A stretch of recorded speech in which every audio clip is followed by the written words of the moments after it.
Welcome to Believe in Chiefs, part of the Believe Network. Joined by former Chiefs offensive lineman Joe Valerio, I'm Jeff Fedone. Be sure to subscribe, comment, rate, and follow this podcast and tell all of you Chiefs fans to do the same. You can also watch us on Believe TV around the country, in airports, and on YouTube. On this week's show, Joe, we unfortunately have to break down what was a very disappointing and surprising Super Bowl 59 here.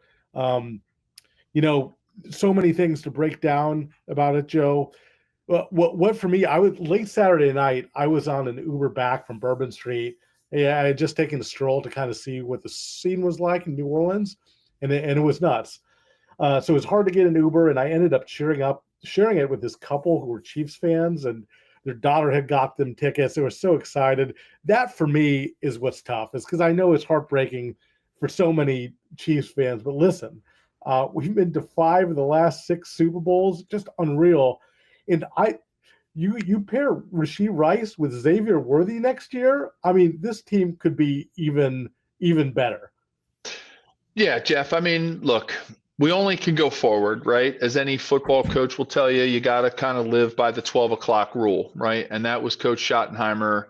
12 o'clock rule, man. Like on Monday, after a Sunday game by 12 noon, you got to have already celebrated the win or learned and let the loss sting. And then at 12 o'clock at lunchtime on Monday, it was time to get ready for the next one. And I think, you have to look at that, especially when you lose in the Super Bowl, right? I mean, if you win, you can celebrate a little bit longer and because it's the last game, but it's time to get to work and start thinking about next year, what the Chiefs learned from this season, where their weak spots are, where their strengths are that they need to continue to build on and go from there. And I love your thinking on that, Jeff, as far as like what this receiving core is going to look like with Xavier Worthy, with another year under his belt, with a healthy Rashee Rice, Hollywood Brown healthy. Like, I mean, that's 3 pretty darn solid receivers right there. Like, I think, and then you've got, you still have DeAndre Hopkins. So look, there's a lot to build on. Where are they going to have to really spend some time, Jeff? I think it's pretty obvious. I don't think this is a podcast that Chiefs fans are going to listen to and go, oh, really? The offensive line? Like, come on. Like, let's just call it like it was. For me, the biggest deciding factor in that game was the offensive line. And more importantly, the tackles and how the Joe Thuney moving out from left guard to tackle really did affect them. Look, I'm going to be the first person to sit here and say I'll eat a little crow on I thought Joe Thuney going out to left tackle was the best option. I really did. I even with the loss, I still think it was the best option. It was too. What else were they going to do? I mean, I don't know what would have happened in this game if he wasn't. Now, always hindsight would be 2020, and you can't replay the game. But I think they did lose a lot more by having him out there and not having somebody who's played left tackle, because it was, I hate to say this about a guy who's a perennial All-Pro and a future Hall of Famer who's won 4 Super Bowls. Like he's one of the best in the biz, and I thought the way they handled the middle of the pocket was actually pretty good. I mean, the fact that Joe was letting up so much pressure from Patrick's blind side, I mean, I'll use words like skittish, rattled. I mean, that's what it seemed like. And I know you were at the game, and it's a little bit of a different view that you have. But when you're watching on TV, you get a lot more close-ups, and you get to see some things and some replays that maybe you don't get to see when you're in the press box, Jeff. But we were texting about that, Joe, because I could see, like, I had a great view that I was on the 50-yard line, but I was actually texting you. You're the one who were like, man, this is really. I hate to say this because he's a great player, but this really on Thuney is really the part of the offensive line that was really struggling. You were able to see that view much better. Yeah, he was getting bull rushed, and Patrick was stepping up in the pockets so quick. It was actually kind of scary. Like, obviously the interception, the ball and interception was, I mean, it was really 90% Thuney. I mean, I hate to say it, like hate to not defend, but you got to call it like it is. You can't, we all get to be armchair quarterbacks, and we all know how hard it is to play left tackle.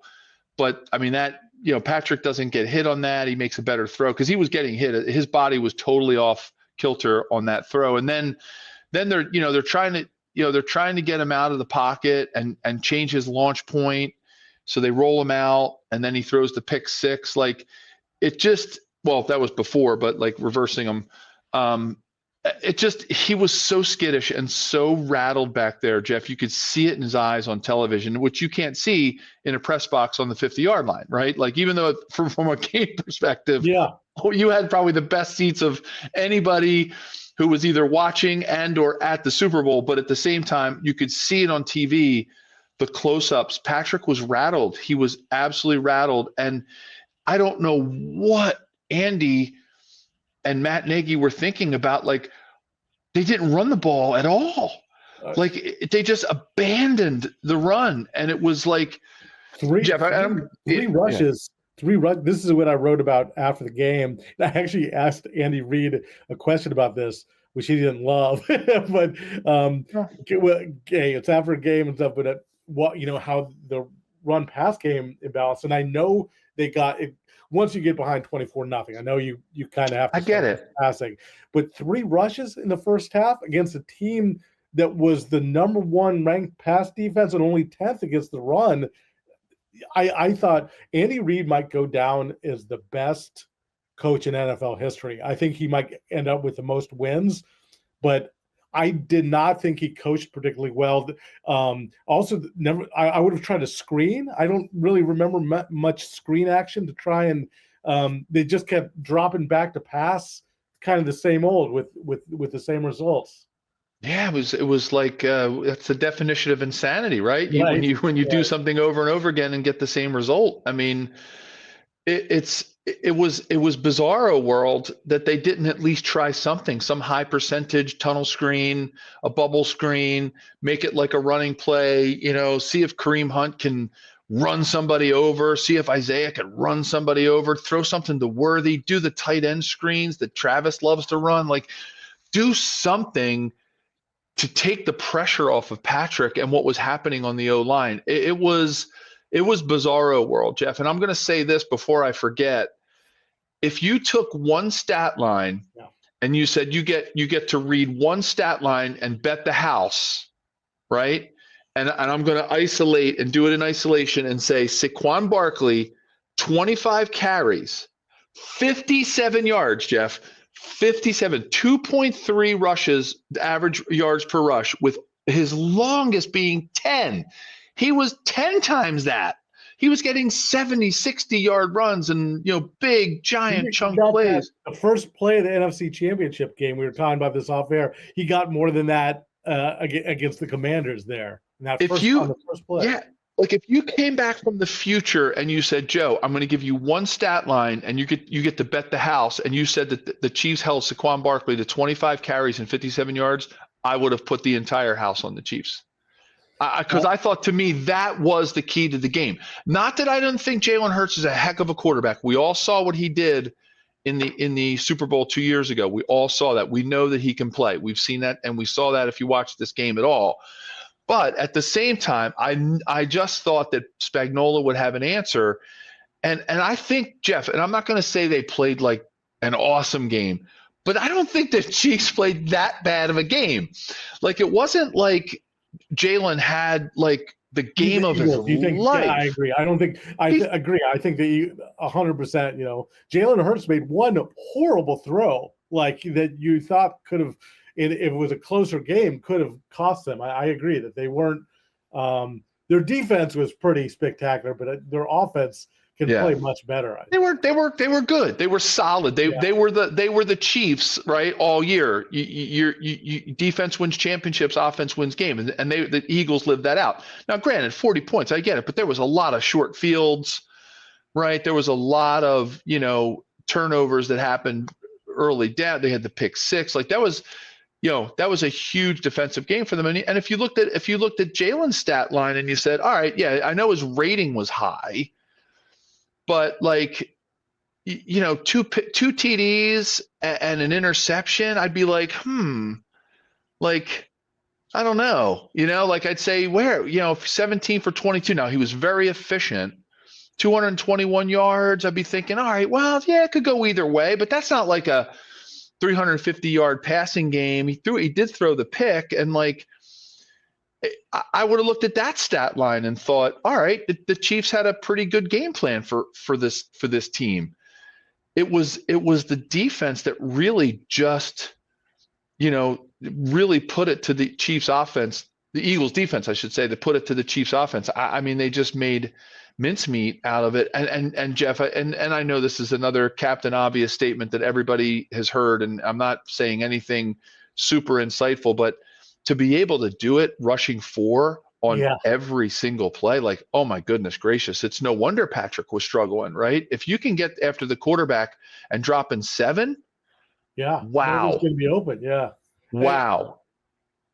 Hey, Joe, great stuff there. I'm going to have one more note on the Saquon Barkley performance, which is so unbelievable. Again, I think if you had told me that stat line, I would have said the Chiefs in a blowout. So I'm going to have more on that. But first, BetOnline is the world's most trusted betting platform and your number one source for online betting in 2025. Whether you're a seasoned fan or a first-time bettor, BetOnline is your ultimate game day companion with the largest selection of odds on everything from NBA and college basketball to the NHL and UFC. BetOnline continues to be your number one sports betting source. From every three-pointer to every hat trick, BetOnline has you covered with odds, stats, more for every game, every play, and every win. BetOnline, the game starts here. Joe, so this is the stat I was real excited about sharing. Is from Next Gen Stats. I used a lot of them during the week, Super Bowl week. Went to the press conference. It's really interesting stuff about how they use little small trackers and like the shoulder pads of the players to get their information. But anyhow, so Saquon Barkley only faced a stacked box on 8% of his carries. Despite this, he was held in check. There's 57 yards on 25 carries. Joe, according to Next Gen Stats, that was negative 48 rushing yards over expectation. So they even in this you could tell from my press box thing. One of the nice things is I kept watching. I'm like, he's not doing anything. Are they stacking they weren't stacking the line at all, and they still did an amazing everything. This is Murphy's Law for the Chiefs, except for the run defense, which was incredible.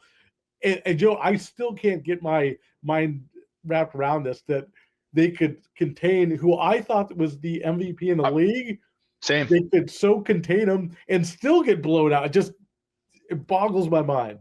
Yeah, I mean, Jeff, that's fantastic insight, on kind of the second level of analysis, right? Not just the fact that they held him to 57 yards, but the fact that they did it.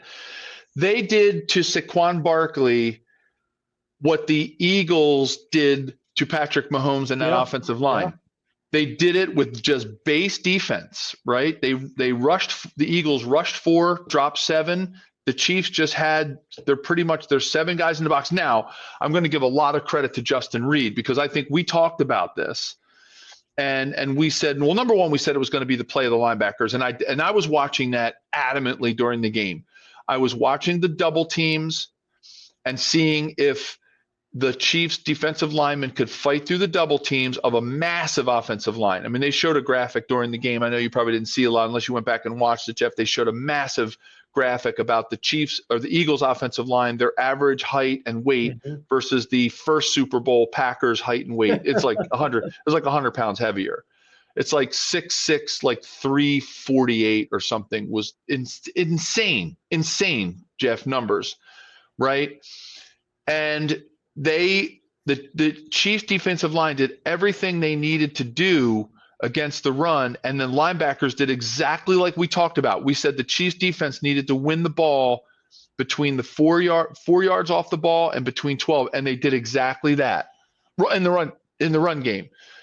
And Justin Reed, I give him a lot of credit, man. He was coming downhill like a freight train, and he is a great tackler. He is. Like I was really, I mean, I know a lot of people had talked about that, and he really did a great job of tackling Saquon Barkley. And I mean, but hey, it's a team sport, and you've got to win in all facets of the game. And when you start thinking about the Chiefs' pass defense and you start thinking about what Patrick wasn't able to get going, that's when kind of the wheels came off, mostly with the offense more than the defense. I thought, like I said, as good as Jalen played, as many nice catches as his receivers had, it wasn't like mind blowing. It wasn't like the old Chargers of Dan Right. Fouts and Right. John Jefferson and like it was a Charlie Joyner. Like it was a good passing game. It wasn't spectacular.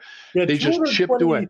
220, 221 yards is not in this day and age of this passing game. Like, I think somebody's made a point that like a 400-yard passing game is like what the old 300-yard passing game is, and 300-yard passing game is what the old like 200-yard passing game was in like the Right. 90s. So Right. 221 passing yards is not a lot. I mean, Mahomes, as much as he struggled through for that, and Joe, I wanted to go back to Mahomes because this we talked about this before recording. It reminded us so much of Super Bowl 55 against the Bucs. This game was so similar to that. Just Mahomes could never get comfortable from the pass rush. Yeah. I think this game, though, Mahomes didn't have a great Super Bowl 55. He made a couple fantastic plays. The long pass to Darrell Williams that like basically should have been caught, where he was like parallel to the ground, just an amazing athletic play that like no one else could make. So he had more of those, but he still struggled. He was definitely worse in this game. The worst big game performance Mahomes has had of his career. But Joe, one of the insider things, Mahomes went to the podium, the little risers they have set up. He spoke as long as any player, longer than 10 minutes. He took ownership for everything. I mean, just what a stand-up guy. Just really couldn't have been more impressed by how he handled things like a leader after the game. Now, on the flip side, again, giving a little insider's perspective, DeAndre Hopkins, struggled. He had that huge drop that could have maybe gotten the Chiefs back in the game. He was targeted on the pick six. It wasn't near him, but I'm sure he felt some ownership to it. After the game, he on the riser he only answered a few questions, and then he complained about the officiating, saying, "Hey, all you guys are saying all year that the Chiefs were getting the benefit of calls. Well, look at today." So he basically criticized the officials. Then he just walked off. So it's and listen, this guy has worked his whole career, and this is his first Super Bowl. So I know he's super frustrated. I know this could even be his last game. This is he was on his contract is expired, and he could hang it up. So I know he was going through a lot, but just some interesting kind of insider's perspective of who handled it well and who didn't handle it so well after the game. Yeah, I mean, look, we all know Patrick is a class act. I mean, he's obviously somebody who, I saw some sort of writings and different analysis online, and people were saying, they went through the drops by the receivers, the poor offensive line play, the play calling, like they went through like all the things that a quarterback could have blamed the game on, and he didn't. He said, I've got to get better. We've got to get, I've got to get better. I've got to play better. I've got to learn how to lead. Like it was all about him. And look, and that's who he is. He knows it. Everybody knows it. I don't think anybody has a problem with Patrick Mahomes. I really don't. I don't think fans should, and no one should have a problem with it. I'm just thinking back too, Jeff, as I'm going through and replaying the game in my head, that Josh Sweat sack on like what was supposed to be one of those Kelsey screens, right? Uh-huh. Where Kelsey, first of all, horrible block by Travis. Like he chipped Josh Sweat, but he didn't really block him. And then the running back, we've seen that all over the internet and social media, that play. And the running back missed him. I mean, that was bad. The Travis Joe Tooney combined sack where Travis just basically kind of gave up on blocking and looked for an outlet pass. And then Travis was probably the one that I look back on his game and I think, man, I don't know, man. Like I think back that when I guess Patrick was scrambling for that desperation first down and Travis was just kind of like standing Yeah, there, like yeah. mirroring the linebacker, and then didn't even throw a block or do anything. Like something was going off there in his head. I don't know what. He just didn't seem like he was ready to play. I mean, you're talking about the best tight end of a generation, and he just didn't seem ready to play. I mean, I'm not, look, we can all be overly critical, but you do have to look at these things objectively too, and sort of understand why things happened and what happened out there. And It's so weird. Somebody like that who's so dependable. We're talking about the Chiefs. All these things went wrong. The Chiefs they had so many dumb penalties, like the Nick Bolton. They had that long to give them the first down. The Amenahu offsides. Amenahu offsides is another. It reminded me of the Frank Clark, one from. Was it Frank? It was Frank Clark, right? D Ford, you're thinking. D Ford, sorry, D Ford, not Frank Clark. D Ford. But same number. The Chiefs were making dumb. They just played so bad, and so they didn't play smart. And this goes to coaching too. It goes absolutely to. We talked about this. The Chiefs were already out of the game, pretty much. But in the second half, they did such a good job with the run defense, but we talk about this almost every week that with the quarterbacks nowadays, you have to must rush, have that contained pass rush. And they were just pinning their ears back. Karlaftis did this once noticeably and going after Hurts, and he gashed him with some long gains. So some really, some really crazy stuff that's usually not like the Chiefs. Joe, we'll take a quick break here and then more on this contest. Joe, what's also weird too is just the Super Bowl. It's a weird thing. It's a fluky thing. It's not in how seasons work. I thought the Chiefs' best team of this dynasty was the 2020 squad. They really went 15-1. They lost one game when they had their backup, so their only game was a loss to the Raiders. I thought that was a great team, that they had 2 years under Spags. They had Kelsey Hill on their prime. Now, they obviously in the AFC Championship game lost Eric Fisher to a torn Achilles, so the team that suited up in Super Bowl 55 wasn't the best team, but I thought that was the best regular season team. Yeah. I thought the worst team of this dynasty era was last year when they went 11-6 and their offense was struggling. And they won the Super Bowl. And it's just so fluky. I thought this was a really good Chiefs team. I mean, they lost one game when they played their starters all season. That's incredible. And they don't win. So it's just weird. You look, you just look at things weird. And I also think the last Eagles Super Bowl, I think the Eagles kind of outplayed the Chiefs. They had Jalen Hurts was incredible, and the Chiefs were just gutty and just so good in the second half. So it's just weird how things work. It's not necessarily always the team you think is going to win, or always the best team that wins the Super Bowl. And that's not to take any slight away.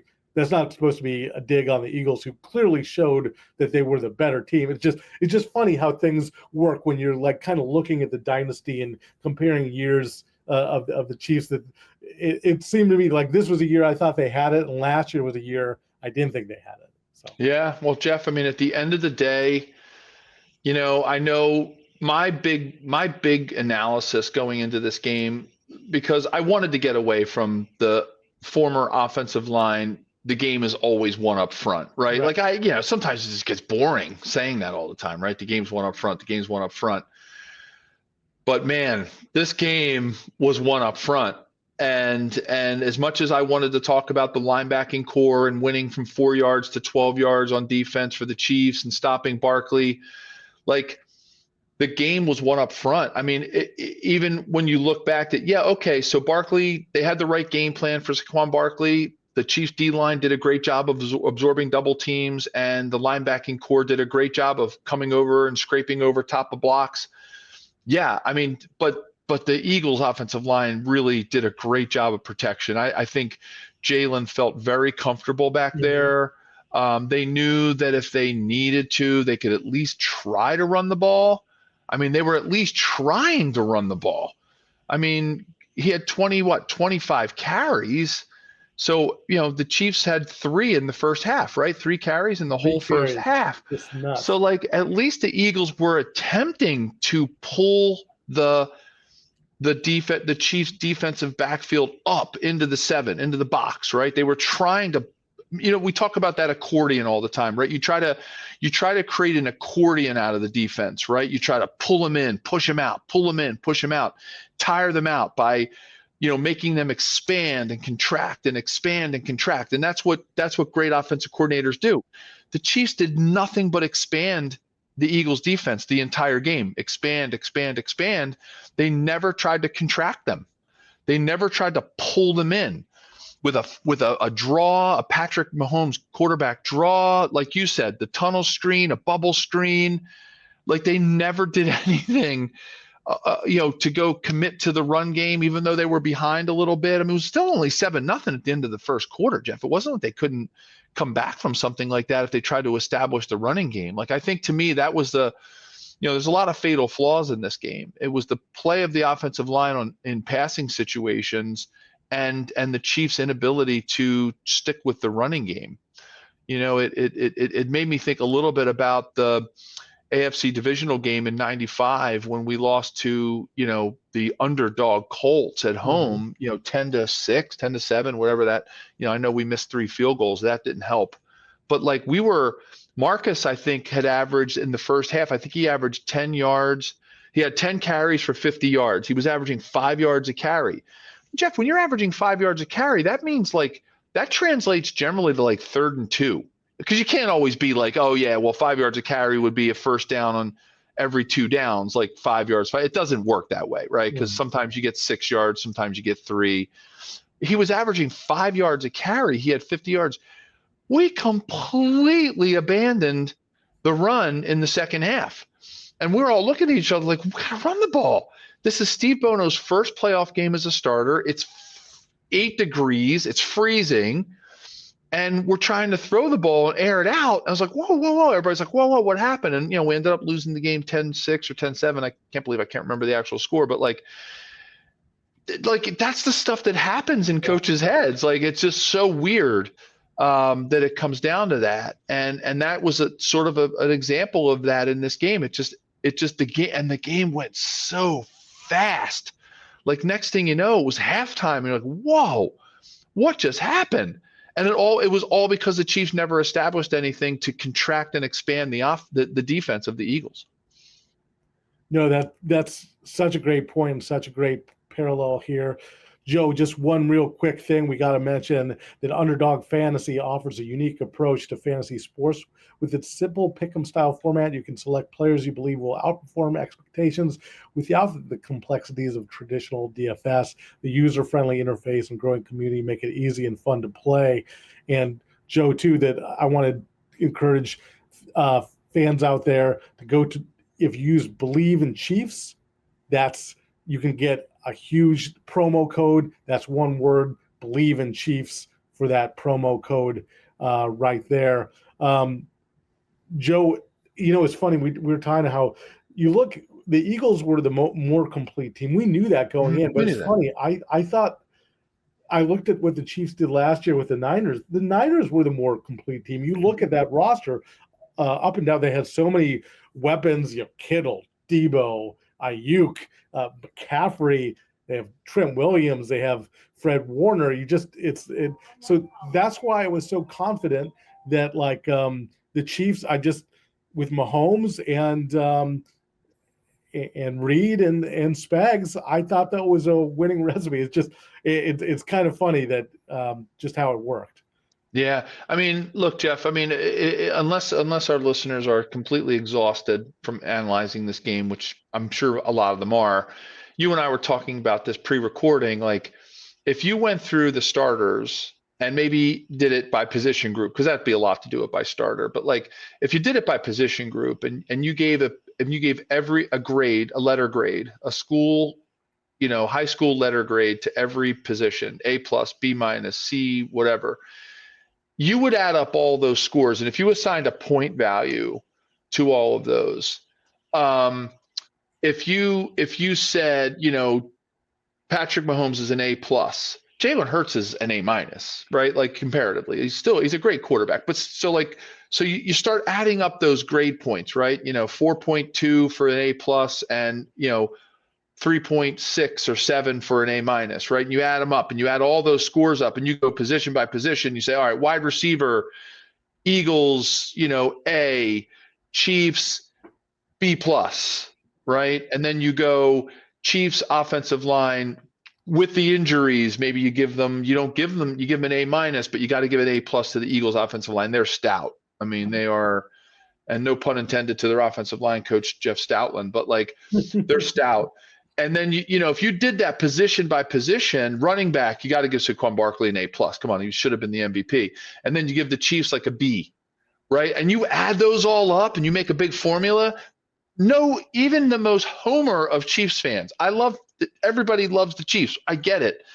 You're going to objectively say that point by point, the Eagles win that battle. But the big but was they're the Chiefs, and they got Andy Reid, and they have Spagnuolo, and they have a game plan, and they have championship DNA. Like those are the extenuating factors that say, all right, that's why the Chiefs are going to win this game. It just didn't come to fruition. It just didn't. And again, God, Jeff, I hate to keep beating up my fellow offensive line, but I think that was the biggest factor. I'm going to assign, if I had to give percentages to what helped win on both sides of the ball and what helped lose on both sides of the ball, I would say that I would give the loss.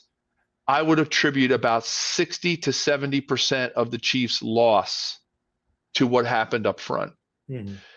I mean, you could do something with the lack of running game. Maybe that's 10% or 15%. Maybe the drop balls, the receivers not really running the right routes, and Travis being a little bit off. Like you could give that another 10 or 15%. But like you got to give a big bulk of what happened from a loss analysis perspective to the Chiefs O-line, because there was the domino effect of it was humongous, because they had no confidence in anything. It seemed like they had no confidence in the running game, no confidence. Patrick was skittish and rattled back there. I know I've used that term like 3 or 4 times. It just was a domino effect, and it was a huge factor. One more thing, Joe, just kind of a funny thing to think about. Was this Sirianni's 3rd year? Was it his 4th year? This is his 4th season. Yeah, this So is his I mean, 4th season. he's proven that he's a good coach. I mean, you go to 2 Super Bowls in 4 years, winning one of them. That's outstanding. I going in, I didn't think he was. I thought the difference between him and Reid would be one of the differences in the game. But Joe, it's funny to look at the 2 Eagles coaches who went to Super Bowls and lost. Andy Reid and Dick Vermeil, future Chiefs coaches and future Hall of Fame coaches, 2 of the best to ever do it. And you look at the ones who won, Doug Peterson, who's now kind of flamed out at 2 places, and Nick Sirianni, again, who's, I think, showing it as a good coach, but he doesn't quite have that reputation yet. It's just funny. It's that those are the winners, and then Dick Vermeil and Andy Reid were the losers. It's crazy how things work. It is a lot of connections between these 2 teams. And look, we're going to keep recording, listen in, listeners, all year long. We never stop, every week. Just, it's going to be a long road to, the combine, to the draft. We've got, there's all-star games that have been played. Like there's all kinds of stuff that looking at talent, looking at needs. So just, listen in. This team's going to be back. They've got the core. It's just now a matter of tweaking it and just seeing where this Chiefs team needs to improve and what strengths they need to continue to build on. And Andy's committed, Patrick's obviously committed. Everything I kind of hear, Travis is committed. We'll see. I know there's some talk there, some rumblings. We'll see where that goes. But there's a lot of players on this team that are committed, Jeff. And we'll be able to talk about the free agents and what's going on there. And it'll be a very, very interesting offseason to see how a team that has been to 5 of the last 6 Super Bowls. It's amazing. I mean, look, the Patriots didn't win them all, right? They were 6 of 10. So, or I'm sorry, Brady was 6 of 10. Right? 6 of 6 He of was 9. 7 of 10. He was 6 of you're right. 9. He was 7 of 10. Personally, He was 6 of 7 of 10. individually. Personally, the Patriots were 6 of 9. I mean, so it's tough just to get there. And the Chiefs made history this year, right? They were a team that they did something no other NFL team has ever done. They've repeated and went back. They didn't win the 3, which no one's ever done, but they did something that no other team has ever done. So hats off to them for that. Well said, Joe. Well, if you enjoy this show presented by Bet Online, please subscribe. We're available on your favorite directories: iTunes, Spotify, Google Play, Luminary, and TuneIn. Thanks for listening, and we'll be back next week.